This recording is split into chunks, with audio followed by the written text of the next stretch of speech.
नमस्कार, लीना स्वादिष्ट रेसिपीमध्ये तुमचं स्वागत आहे। आज आपण करणार आहोत फांगोड। हा पदार्थ आमच्याकडे श्राद्धाच्या स्वयंपाकात केला जातो। चला तर मग काय काय साहित्य लागतं ते बघूया आपण। आपल्याला लागणारे बेसन पीठ हे मी 2 वाट्या घेतलंय। ही आळूची पानं आहेत। आळूची पानं आहेत ना, ती त्याच्यातल्या अजिबात शिरा घ्यायच्या नाही, फक्त पानांचा जो भाग असतो तो पालाच घ्यायचा फक्त। आणि तो धुवून मी बारीक चिरून घेतलाय। कोथिंबीर स्वच्छ धुवून चिरून घेतलीये। तिखट, मीठ आणि ही पूड आहे आपली नेहमीचीच, बडीशोप, जिरं, ओवांची। आणि आपल्याला आता फोडणीसाठी आणि पाणी लागणार आहे। आणि फोडणीसाठी लागणारे आपल्याला तेल, जिरं, मोहरी, हिंग आणि कढीपत्ता। चला तर मग आता आपण सुरुवात करूया रेसिपीला। बेसन पीठ,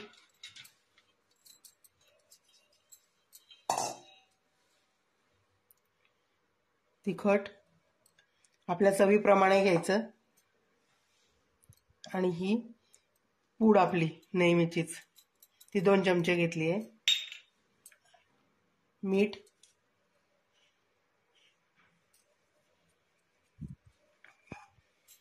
थोडी कोथिंबीर,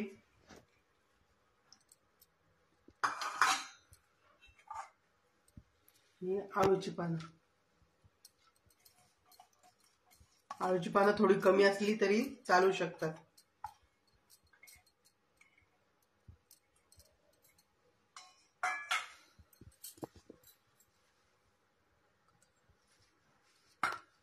आता पाणी टाकून आपण भिजून घेऊया।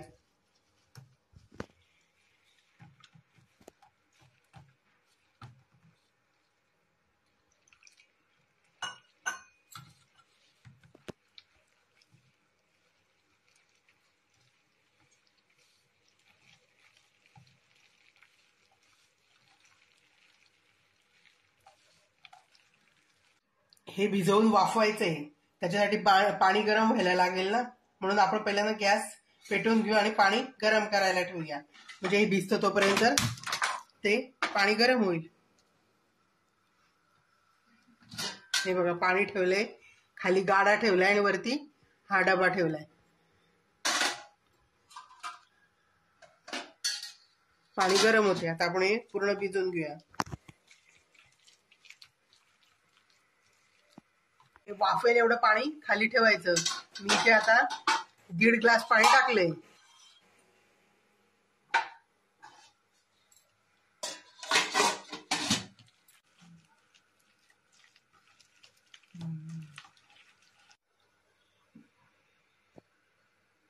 हे आपलं बेसन पीठ आणि आळूची पानं हे आपलं आता पीठ भिजून झालंय। आता आपण ह्या डब्याला तेल लावून घेऊया।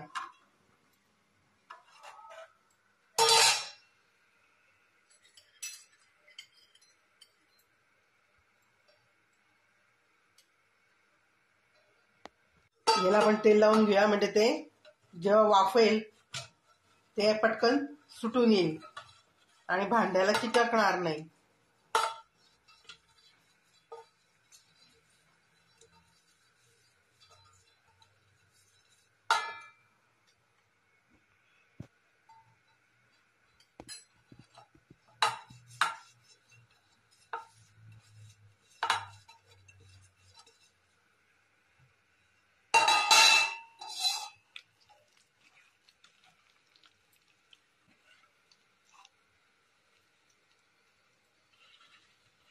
हे आपलं पीठ भिजून झालंय। आता ते आपण वाफायला ठेवूया।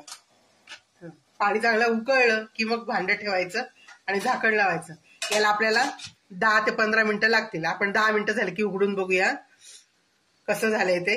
झालं असेल तर काढून घेऊया, नाही तर परत झाकण ठेवूया। आता आपण झाकण उघडून बघूया पीठ वाफलंय की नाही आपलं।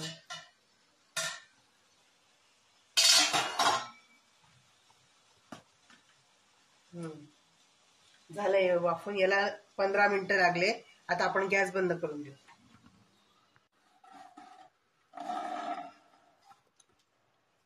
आता हे आपण आजूबाजूने काढून घेऊया।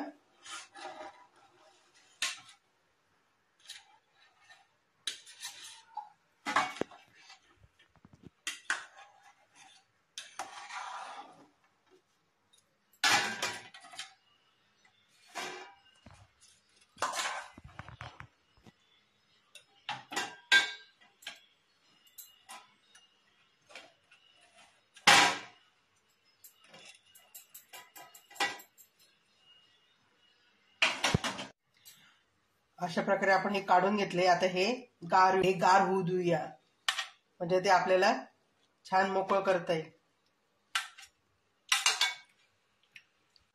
ते अशा प्रकारे सगळं चुरून घ्यायचं, मोकळं करायचं पीठ.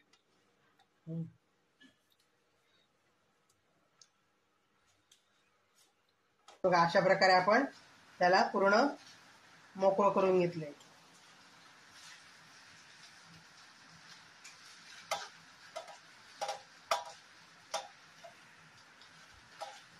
आता हे आपण परतवून घेऊया. त्याच्यासाठी आपण गॅस पेटवू, तेल टाकू.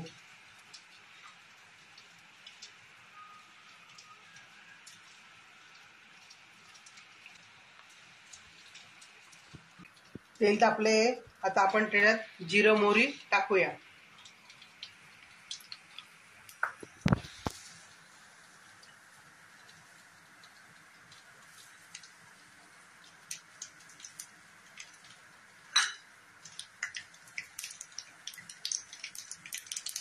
हिंग टाकू, कढीपत्ता टाकायचा. गॅस बारीक करून द्यायचा. थोडीशी नावाला कोथिंबीर तेलात टाकू.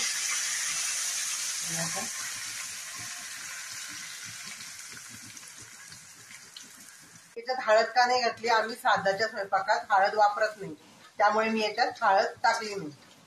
आता आपण हे परतवून घेऊया चांगलं.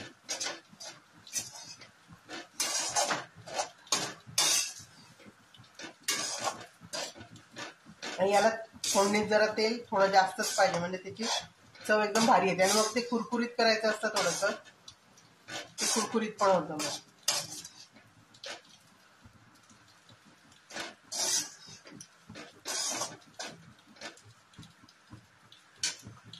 थोडस याच्यात आपण तिखट टाकून घेऊया.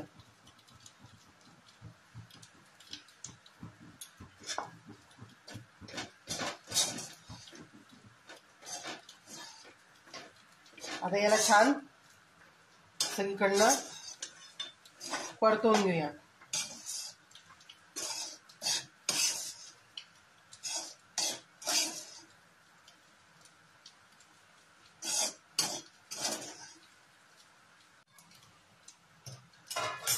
आता आपण तिखट टाकले ना, त्याच्यामुळे थोडंसं मीठ टाकूया, कारण की बेसन पीठ पण उग्र असतं आणि तिखट टाकले त्याच्यामुळे पण मग मीठ लागलं.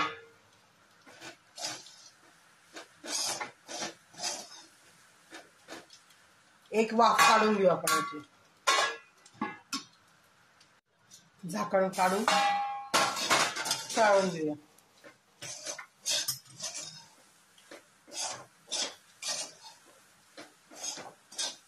किती सुंदर झालं, मोकळं झालं छान.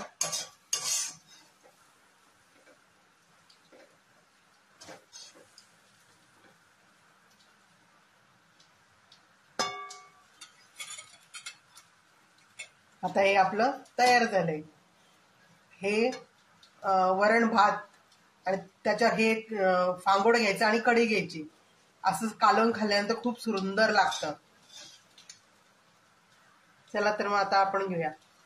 काही जणांना नुसतं खायला पण आवडतं, ते नुसतं पण खातात. गॅस आता आपण बंद करून घेऊ.